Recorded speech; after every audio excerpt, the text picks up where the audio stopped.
Tanda-tanda tukang sihir dan tukang ramal. Yang pertama, bertanya tentang namanya dan nama ibunya.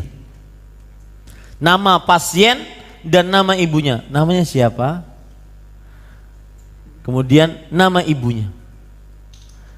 Kadang-kadang di zaman sekarang banyak dukun palsu. Dukun palsu caranya bagaimana? Belum duduk si pasien sudah katakan, wahai fulan silahkan duduk. Wih, tahu nama saya, kenalan belum pernah. Wah, ini gampang di zaman sekarang, kan ada SMS. Kawannya di kampung sebelah, Ustadz nanti akan datang si fulan, bentuknya ini, masalahnya ini, namanya ini, tolong diurus. Maka si pasien itu datang, belum duduk saya katakan, wahai fulan silahkan duduk. Dalam hatinya, wih, tahu nama saya dia, hebat orang ini. Nah, kenapa disebut nama ibu bukan nama bapak? Disebut nama ibu karena bapak ibu saudara-saudari yang dimuliakan oleh Allah, ketika seorang mengatakan misalkan namanya Ahmad bin Maryam, ini berarti dia adalah anak yang tidak mempunyai bapak. Berarti anak yang karena hasil perzinahan. Di situ yang diinginkan oleh jin, iblis dan syaitan, yaitu menghinakan pasien tersebut sehingga dia bukan orang yang garis keturunannya lurus, seorang muslim, maka dia harus hinakan dulu dengan cara ditanya nama dan nama ibunya. Ini tanda tukang sihir yang pertama. Tanda tukang sihir yang kedua, yaitu meminta bekas-bekas yang dipakai oleh si pasien atau yang ingin disihir. Topi, baju, jaket, baju kaos, kaos kaki. Hati-hati ya. Siapa saja yang minta bekas dari pakaian si pasien atau yang ingin dituju disihir, maka itu berarti penyihir, dukun, santet, guna-guna. Yang ketiga, yaitu minta hewan untuk disembelih dengan sifat tertentu hewannya, dan kadang-kadang disulit-sulitkan. Karena Bapak Ibu harus ketahui bahwa sihir, dukun, santet, guna-guna itu ujung-ujungnya duit. Mereka mengikuti nenek moyang mereka dari mulai zaman Fir'aun. Allah berfirman, falamma ja'as saharatu qalu a inna lana la ajran in kunna nahnul ghalibin. Ketika datang tukang sihir Fir'aun, maka mereka mengatakan, wahai Fir'aun, apakah kami dapat imbalan kalau menang melawan Musa? Jadi semua ujung-ujungnya duit. Dukun palsu kadang-kadang dia minta sesuatu yang menyulitkan orang yang ingin dia obati. Tujuannya bukan sesuatu tersebut, tetapi tujuannya adalah menyulitkan si pasien tersebut. Kalau si pasien sudah tidak bisa, maka akhirnya dia katakan, saya bisa, cuma saya butuh uang untuk membeli ini, untuk syarat ini dan semisal. Ini hanya trik dari dukun-dukun palsu. Ya, contoh misalkan, Din, kata si dukun palsu, kalau kamu ingin selesai urusanmu, maka tolong datangkan kepada saya hewan tikus. Tapi bukan sembarang tikus, tikus yatim.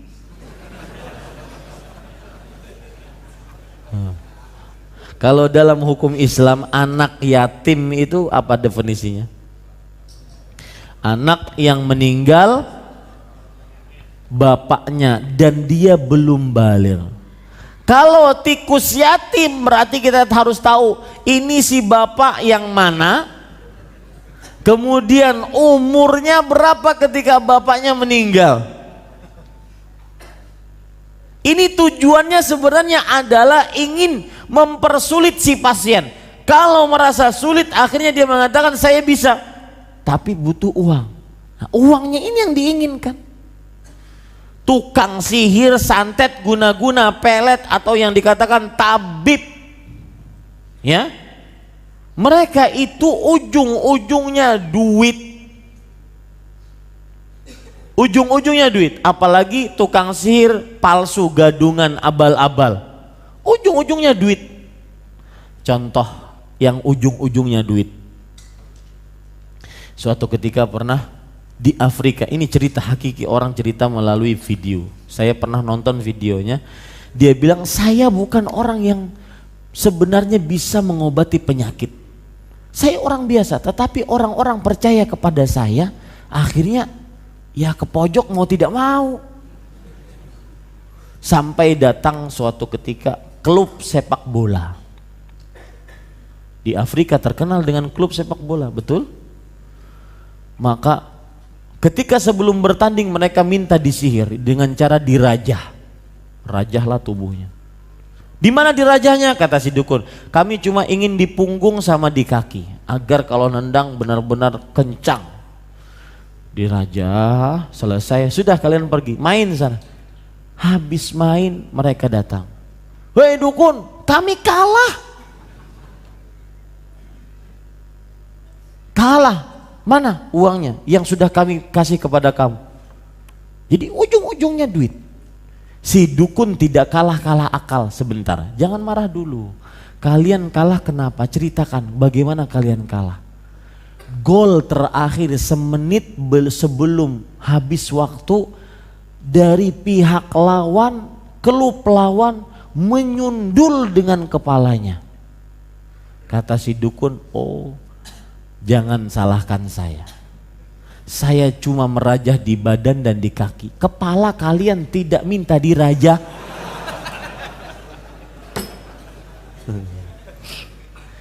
Ini ujung-ujungnya duit.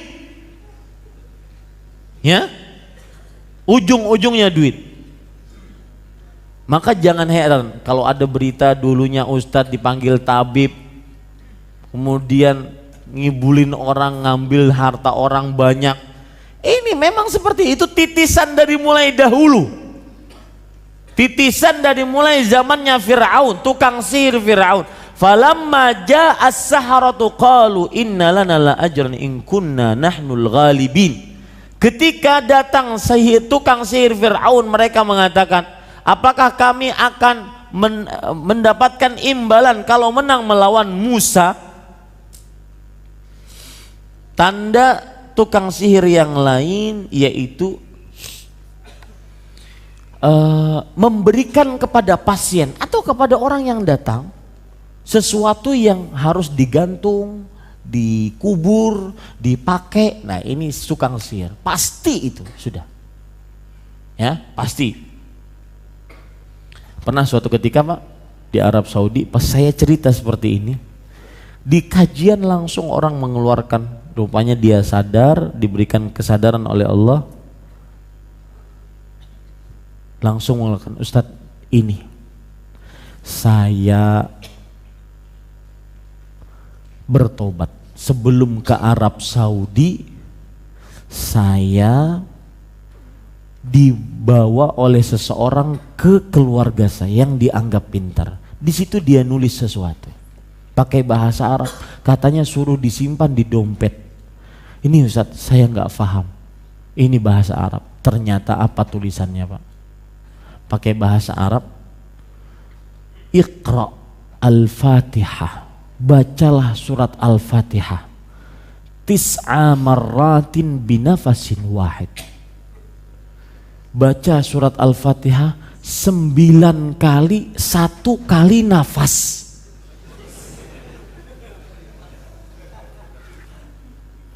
Ya, amalan-amalan bidah, belum ada contohnya dari Rasulullah SAW.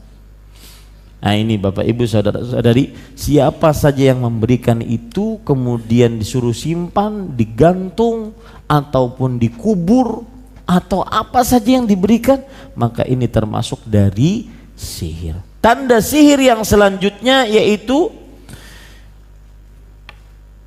menulis di kertas huruf-huruf terputus-putus, kita akan lihat nanti. Kemudian kertasnya itu dicelupkan ke air, airnya disuruh minum. Ini tanda tukang sihir. Tanda tukang sihir yang lain yaitu menulis ayat-ayat suci Al-Quran dengan terbalik. Kita juga akan contohkan nanti, ya. Dengan terbalik, ini juga tukang sihir. Ini Bapak Ibu saudara-saudari, sekarang waktu kita ingin melihat beberapa video, mungkin bisa dinyalakan. Ya. Perhatikan sekarang Bapak Ibu saudara-saudari yang dimuliakan oleh Allah, kita pada video pertama melihat tentang pekerjaan sihir. Buhul-buhul yang akan kita lihat. Matikan aja yang di sini ya. Ya, ini dilihat, ini pekerjaan sihir. Ya. Ini adalah peci, seperti yang saya singgung tadi. Si pasien akan meminta barang-barang, atau dukun tukang sihir akan meminta barang-barang yang sangat erat kaitannya dengan si pasien. Ini pembalut perempuan. Tujuannya apa? Tujuannya adalah diambil darah haidnya, nanti kita akan lihat, dan di dalamnya ditulis ayat-ayat yang paling mulia, di antaranya ayat kursi. Kemudian para ikhwan yang dirahmati oleh Allah Subhanahu wa taala, ini buhul. Nah, lihat, buhulnya seperti itu. Buhulnya ada ikatan-ikatan, dan ikatan tersebut harus dibuka. Ikatan tersebut harus dibuka. Selama ikatan tersebut masih terikat dan masih dijampi-jampi, maka masih pengaruh sihirnya masih ada. Ya, pengaruh sihirnya masih ada. Ini ceritanya diceritakan oleh ini yang namanya Syekh Adil bin Tahir Al-Muqbil. Beliau bercerita bahwa ini sihir untuk satu keluarga. Bapak, ibu, anak-anak, sampai anaknya yang paling terakhir umur 7 tahun kena sihir. Lihat ya, sudah dilepas, ada jarum, itu yang membuat kadang-kadang sakit kepala atau sakit di bagian tubuh, maka harus dilepas ya. Dan ketika melepas ini dibacai Qul huwallahu ahad, Qul a'udzu birabbil falaq, Qul a'udzu birabbin nas. Nah, lihat di situ di dalamnya ada rambut. Rambut adalah bahan yang paling manjur untuk menyihir orang. Maka hati-hati rambut. Nah, di sini terjadi pengalaman menarik. Saya sering sekali dicurhati oleh majikan-majikan di Arab Saudi, bahwasanya tenaga kerja wanitanya menyihir dia. Padahal apa yang terjadi? Ini kebiasaan ibu-ibu yang salah. Perhatikan ibu-ibu yang ada di luar, bahwa sebagian perempuan yang haid, mereka menganggap kalau menyisir rambut tatkala haid, maka rambutnya tersebut kalau jatuh harus dikumpulkan. Kapan mereka suci dari haid, maka mereka mandi. Rambut yang tadi rontok tadi juga dimandikan, baru nanti dikuburkan. Ini keliru. Ini yang menyebabkan kadang-kadang kita bermasalah dengan majikan-majikan yang ada di Arab Saudi. Ya, mereka tidak paham. Mereka ingat bahwasanya kondektor atau konektor sihir yang paling kuat adalah rambut. Nah, buktinya Anda mengumpulkan sekarang rambut. Maka begitu sulitnya kita memahamkan kepada mereka.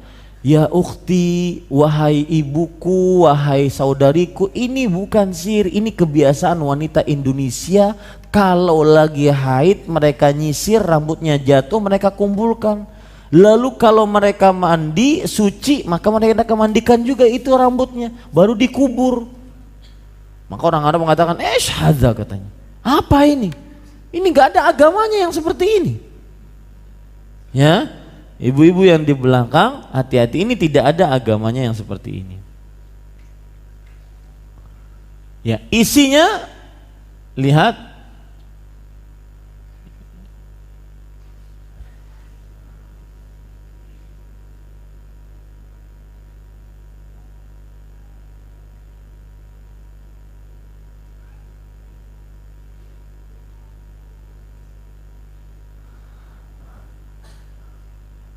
Ya, ini juga bentuk peletakan dan pekerjaan sihir, yaitu pada tokek.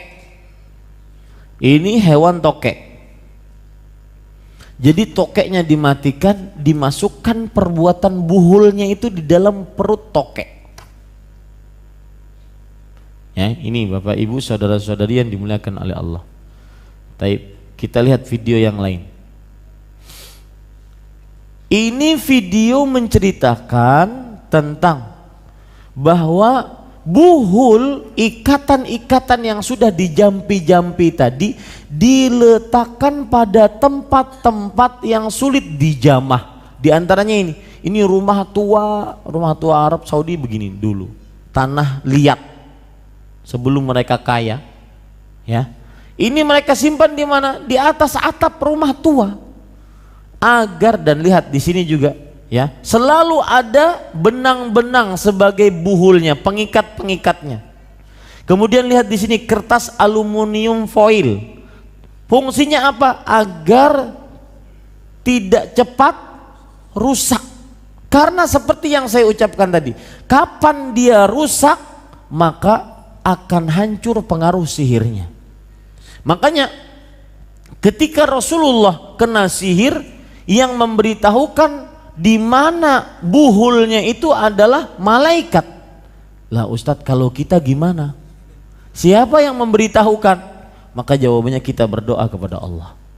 Allah nanti dengan kehendaknya akan berbuat apa saja. Entah kita yang menemukannya tanpa disengaja, atau diberi petunjuk, atau dihancurkan dengan terbakar, dengan dimakan burung, atau dengan terkena air hujan dan semisalnya. Nah, ini sebenarnya isi dari sihir tersebut. Lihat, ada paku-paku, ada jarum-jarum yang semisal. Nah, ketika melakukan proses pemusnahan ini jangan lupa diruqyah. Ruqyah. Jangan takut. Ya, yang di rumah-rumahnya masih ada hal-hal seperti itu, maka jangan takut. Ya, berdoalah kepada Allah Subhanahu wa taala. Ini gambar juga menyebutkan tentang bagaimana sihir pekerjaannya itu diletakkan. Lihat di mana? Ini gurun pasir. Ya. Jadi dukunnya saking ingin menyembunyikannya buhulnya tadi, dia pergi ke gurun pasir dan dia tanam di sana. Pernah kejadian di Arab Saudi, seorang dukun terkenal tertangkap. Akhirnya mereka mengaku bahwasanya perbuatan-perbuatan kami tentang sihir itu kami sering buang di Laut Merah, Jeddah. Akhirnya dikerahkanlah oleh ini lambang, ya, lambang KPS, Komisi Pemberantasan Sihir di Arab Saudi, atau Amar Ma'ruf Nahi Mungkar. Diutuslah para penyelam di samping Laut Merah tersebut. Ternyata banyak sekali buhul-buhul, ratusan buhul ada. Langsung dimusnahkan. Maka setelah dimusnahkan, semuanya menelpon kepada KPS bahwasanya alhamdulillah kami keluarga sekarang sudah selamat, alhamdulillah anak kami sehat, alhamdulillah. Terus karena pekerjaannya sangat banyak yang dilakukan dan disembunyikan di. Nah, ini dapat, ya, setelah sekian lama menggali dapat. Kalau ada yang bertanya mungkin, kenapa Ustadz ke gurun pasir juga pakaiannya seperti itu? Sekolah pakainya seperti ini, main bola juga pakainya begini. Ya, maka jawabannya itulah adat mereka. Taib. Kalau ada yang bertanya lagi, Ustadz, video ini kenapa bisa diambil dan mereka tahu dari mana? Ya gampang jawabnya. Mereka mendapati Dukunnya diinterogasi, kemudian disebutkan di mana tempatnya. Nah ini dibuka, lihat ditutup dengan berbagai macam plastik, dari mulai lakban, plastik sampai kepada dasarnya, plastik semua. Lihat apa yang ada di dalamnya, ini plastik semuanya. Ini tujuannya hanya satu, menjaga agar ikatan dan buhul tersebut tidak hancur. Lihat, ternyata disimpan pada apa itu? Kepala ikan. Ya, kepala ikan. Nah, ikan tongkol kayaknya digoreng enak. Lihat di sana ada buhul, ada benang-benang. Ini setiap benang ada jampi-jampi secara tersendiri oleh si dukun, tukang sihir, santet, guna pengobatan klinik. Kemudian dihancurkan. Dan kepala ikan ini hanya objek, tempat yang diisi di dalamnya perbuatan sihirnya. Ya, diisi di dalamnya jampi-jampinya, mantra-mantranya. Ya, sulit ini. Kemudian sampai kepada mereka bisa membuka, ternyata yang didapatkan cuma sedikit sekali. Hanya kecil sekali perbuatan sihirnya. Jadi bejatnya seorang tukang sihir seperti itu. Ya. Kita lihat sampai selesai, mereka membongkar sampai mereka dapati pekerjaan sihirnya di mana. Nah, cuma kecil. Ya. Lihat, itulah buhulnya. Kecil sekali. Isinya apa Ustadz? Isinya cuma ramuan-ramuan dan juga barang-barang milik si yang ingin disihir. Lihat, ini harus satu-satu ya. Dilihat ini ada, lihat di sini ada benang-benangnya. Ini buhul-buhulnya dan ini ada ikatan-ikatan tertentu, ya. Maka ini harus dibuka satu-satu. Saya pernah kejadian Bapak Ibu saudara-saudara sekalian, ini seorang tenaga kerja memang menyihir majikannya. Dibawakanlah perbuatan sihir tersebut, yaitu rambut sudah diikat-ikat. Bagaimana rambut diikat? Kecil sekali kan? Maka wallahi saya pernah mencoba dengan baca Al-Fatihah, itu seakan-akan dia bisa terbuka sendirinya.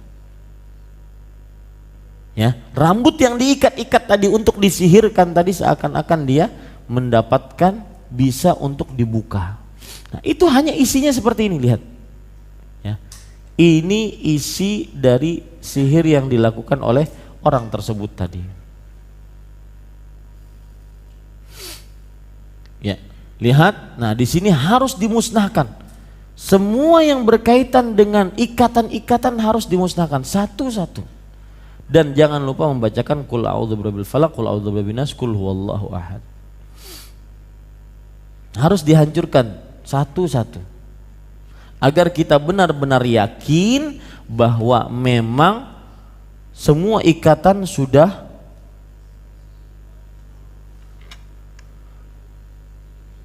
terbuka. Ya. Kita lihat yang lain ya. Taib. Sekarang kita lihat bentuk-bentuk dari jimat-jimat yang memberikan ini adalah sihir, meskipun mereka terkenal mungkin di tengah manusia dengan kesolihannya. Yang pertama lihat, ini rajah. Nah, ini rajah. Ini ditulis pada kain. Ini rajah. Yang ngasih seperti ini siapa? Dukun, tukang sihir, santet, guna-guna pelet. Yang ngasih seperti ini. Lihat di sini ada angka-angka, ya, ada tulisan-tulisan. Dianggap ini adalah tulisan Arab padahal bukan. Nah, ini Bapak Ibu saudara-saudari yang dimuliakan oleh Allah, jangan terkecoh. Kemudian kita lanjutkan.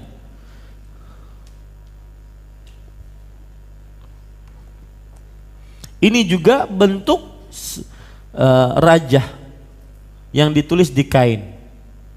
Dan mereka dapatkan ini kan ketika mereka sweeping ya di rumah para tukang dukun dan sihir. Ini juga sama, kain ya yang dirajah dan kainnya berwarna kuning. Kemudian itu juga para ikhwah sekalian, kita lanjutkan. Nah, ini sesuatu yang digantung. Ini jimat. Rasul sallallahu alaihi wasallam bersabda, "Man 'allaqa tamimatan faqad asyrak." Ini jimat. Ya. Kadang digantung, kadang dipakai. Seperti itu cara memakainya. Ada perkara menarik di sini di papan tersebut. Lihat, ya. Sebentar, saya zoomkan dulu. Ya, lihat perkara menariknya. Di sini disebutkan dia la ilaha huwa. Artinya tidak ada ilah, ateis berarti. Tidak ada Tuhan. Ya. Kemudian di sini ayam berkokok gambarnya, di sini bintang, di sini bintang. Kenapa disebut ayam? Ada yang bisa jawab? Kenapa para dukun sihir, tukang santet minta kadang-kadang minta ayam untuk disembelih?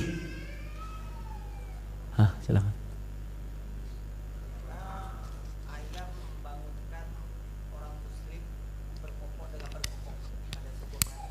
Ayam membangunkan orang muslim untuk sholat subuh dengan cara dia berkokok karena dia melihat malaikat. Malaikat tatkala subuh yang berjaga malam naik ke atas, yang berjaga siang turun. Makanya para ayam berkokok menunjukkan masuk waktu fajar. Dan ingat, salah satu seperti cerita yang saya sebutkan tadi, salah satu tujuan dari sihir membuat orang tidak sholat. Saya punya teman dahulu di kota Madinah, orangnya ganteng, orang Suriname. Tapi orang Suriname biasanya bisa bahasa Jawa, karena memang penduduk di sana banyak bahasa Jawa. Orang ini ganteng, banyak perempuan yang suka kepadanya, tapi akhirnya dia memilih cuma satu perempuan. Maka cinta perempuan ini ditolak, dukun bertindak. Itu sihir diutus atau dikirim dari Suriname langsung.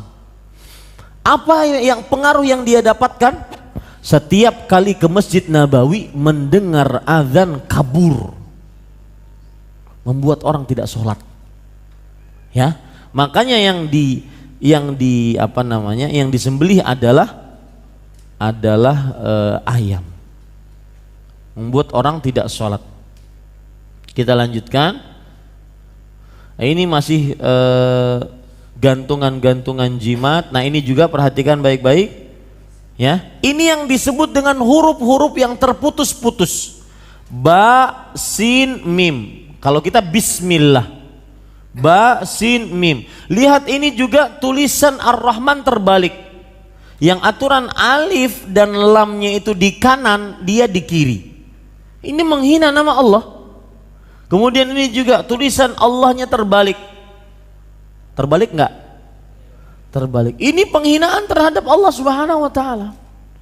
Nah, begitulah mereka menginginkan untuk menghinakan Allah sehingga mereka sehingga jin dan syaitan berleluasa untuk mengajak manusia mensyirikkan Allah Subhanahu wa taala. Kita lanjutkan. Ini juga termasuk jimat-jimat. Ini tamimah yang dipakai. Biasanya dipakai pada anak-anak kecil, digelangkan, dikalungkan. Itu namanya tamimah.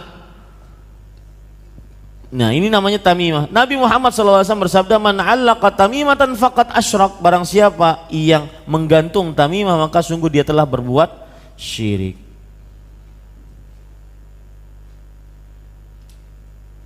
Ini juga tamimah, saya percepat sengaja. Ini juga tolasim, sama aja. Nah, ini tolasim, raja-raja.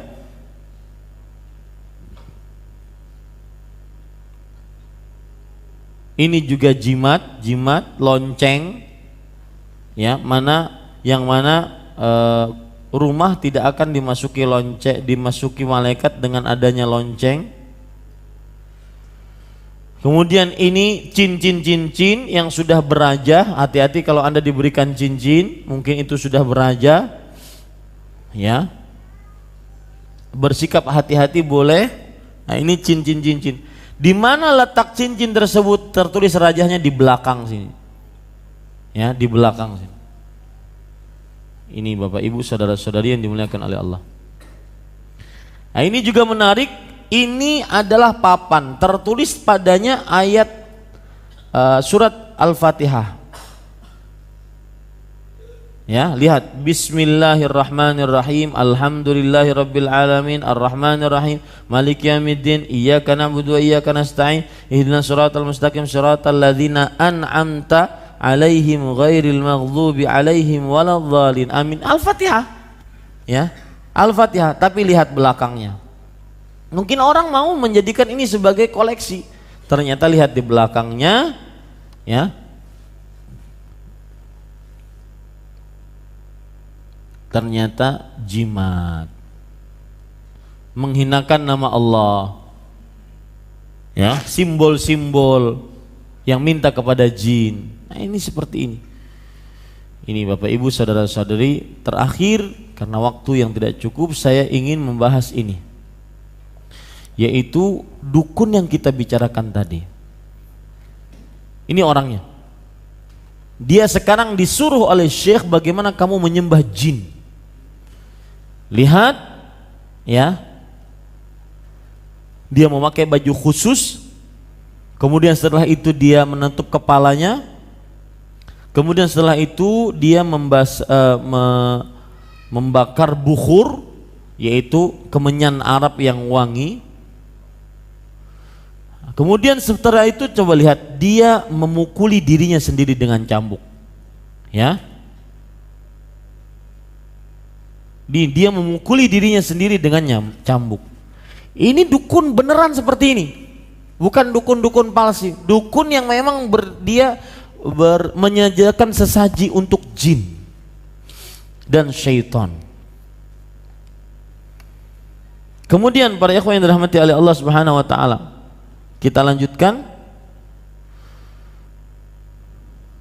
Di sini lonceng. Lonceng, makanya jangan pernah ada seorang muslim mempunyai lonceng, karena ini berkenaan dengan akidah seorang muslim.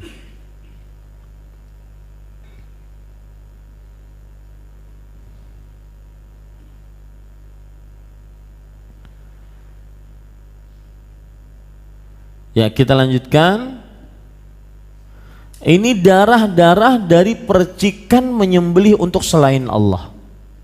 Darah-darahnya. Dan diceritakan oleh Syekh, ini kamar bau busuk sekali.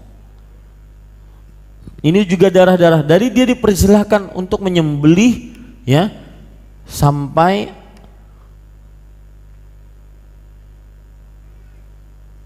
bisa memberikan sesaji kepada jin. Terakhir yang ingin saya tunjukkan bagaimana si dukun tersebut sujud untuk jin. Nah, seperti ini. Inilah peribadatan seorang dukun